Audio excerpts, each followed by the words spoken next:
Hi, I'm Dr. Chad Larson. Thanks for joining me in another episode of Keep It Real. I'm here to announce the KetoMed Project. The KetoMed Project is a program designed for people who realize that the whole weight loss industry needs a complete makeover. The protocols and programs that are out there are typically totally unsustainable for most people, and they're really not teaching people how to eat for true fat burning. Weight loss and fat burning are really two different things, and that's part of what is the issue in the industry, is that the industry really focuses on weight loss, which is basically based on the weight scale and the BMI. And there's lots of problems with the weight scale and the BMI. And the BMI, the body mass index, is basically based on the weight scale, your weight and your height, and it's kind of in a just sort of a calculation to come up with the BMI, the body mass index. But it's based on the weight scale, and the weight scale really is not indicative of fat. It doesn't measure your fat, it doesn't measure fat loss. It's a measurement of just your whole body weight, which frankly is determined by water. So somebody could follow a totally crash diet and they could lose weight, but oftentimes what they're losing is water. And that doesn't really show anything. It doesn't decrease in your risk factor for anything. What we're talking about is fat loss. And so there's kind of the term, overweight and obesity, but there's a better term, and it's called overfat. And overfat kind of has a definition, which I'll get to in just a moment. But what really we're trying to do here is decrease a person's risk factors that have been associated with obesity and overweight and overfat. And that's cardiovascular disease, hypertension, which is high blood pressure, strokes, diabetes, cancer, blood sugar dysregulation, Alzheimer's, all these things that everybody's really eager to completely avoid. Obesity, an excess amount of body fat, I'll talk about what kind of body fat, is a major risk factor for all of those conditions. So we've created a really comprehensive program that we call the KetoMed Project that addresses these issues in a pretty, we think, a very sophisticated way. And so here's a quick definition and kind of the difference between being overweight and overfat. Overweight is just a weight scale. And as I just mentioned, it's really not a measurement to track a person's fat, to track a person's body composition. But what we know of the type of fat that really increases risk factor for all those conditions that I just mentioned, it's visceral adipose tissue, belly fat. And so the way to really measure, the easiest way to measure belly fat is just waist circumference, which is just using, flexible tape measure, measuring around the level of the belly button.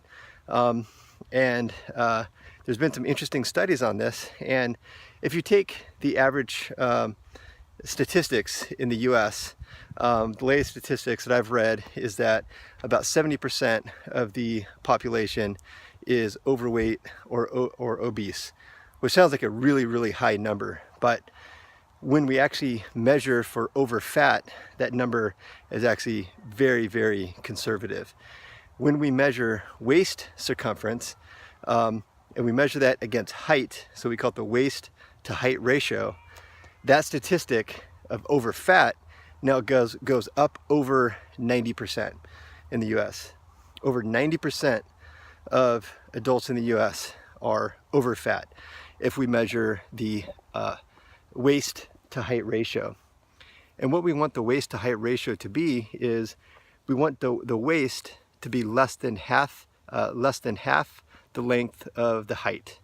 So if you take your waist in inches and you divide that over your height in inches, that should be less than 0.5. If it's greater than 0.5, like 0.51 or 0.52 or 0.56, then you're considered overfat. And it's that visceral adipose tissue, it's that belly fat, that really is the true risk factor. Fat in other areas of the body has not been shown to be as much of a risk factor for cardiovascular disease, strokes, diabetes, Alzheimer's. It's that visceral adipose tissue that creates this metabolic inflammatory organ in the system that leads to risk factor for all these conditions that we're all trying to avoid. So here comes along the KetoMed Project. And so we worked hard in figuring out what would be the best protocol from a comprehensive standpoint. So we first teach people how to measure their body composition. We tell you to ditch the weight scale, because like I said, it's not really a measurement of much, certainly not a measurement of body composition. And we give some ideas and resources about the most sophisticated ways to evaluate your body composition before and after. It's a 6-week program. And what we do is we have 3 classes where the nutritionist and I will teach the basics of the fundamentals of what it really takes to burn fat, because fat burning is not a willpower thing, it's a hormone thing. And the key kind of hormone that we're talking about is insulin, and we have to get control of insulin. When insulin is high, because usually carbohydrates are high, then fat burning hormones are taking a break, they're taking a nap. But when insulin and carbohydrates are down, then the fat burning hormones get a chance to do their thing and start tapping that fat reserve so the body can burn that and use that fat as fuel. So we teach the body how to do that. In those 3 classes, we go into the education, the physiology, and really kind of the methods behind why we're doing what we're doing. And then there's weekly, what we call accountability check-ins. And so we help people kind of track through. They have a workbook. They have kind of a very simple checkbox system. You don't have to weigh anything, you don't have to measure calories, you don't have to really think about all the numbers. We did all that work for you, and we created these workbooks, one for males, one for females, that can be slightly tailored to the individual, but for the most part all that work has been done, and all you have to do is just follow the steps. And there's some supplements that are involved. And so let me just tell you real quickly about what the name means, the KetoMed Project. The keto part is, we know that when insulin is down, it encourages fat mobilization to be used as energy, and part of that fat mobilization is ketone production in the liver. And ketones, there's lots of great research out about ketones and how they're involved in fat burning, and lots of other things like helping to improve brain and focus and cognition and energy and sleep, and so many other things that we can talk about and will talk about during the KetoMed Project program. But it's really key to kind of help the body induce a certain level of ketosis. And then the med part, it's based in medical science. We've done the research, not only clinically in our own office, but reading all the research about fat loss and fat burning and what it really takes for a sustainable program to help people burn the fat that is excess, that's contributing to these risk factors that we're trying to help them to avoid. But then the med also has a second meaning, and that's the Mediterranean diet. So the Mediterranean diet has been one of the most studied diets out there, and it has very, very positive clinical research behind it.